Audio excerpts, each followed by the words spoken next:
Welcome to the Banker Lamp. Please enjoy the video. In this video, I will explain how to change file names for your Cuet form. It's crucial to get this right to avoid any issues with your application.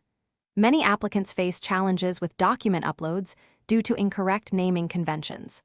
We will walk through the simple steps to ensure your files are perfectly named and ready for submission, saving you time and potential frustration during the application process. Let's get started with the first key step. The Cuet application portal has clear guidelines for file naming that you must follow.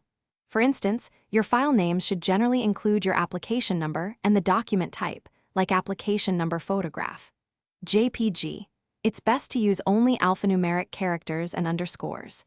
Steer clear of spaces, hyphens, or any other special symbols, as these can cause upload failures.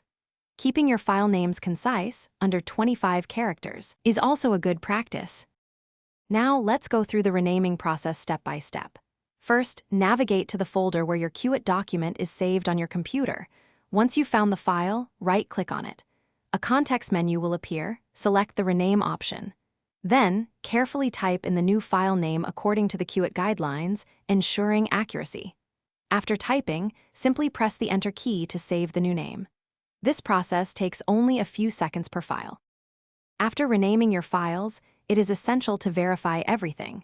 Carefully compare each file name with the official Cuet instructions to confirm compliance.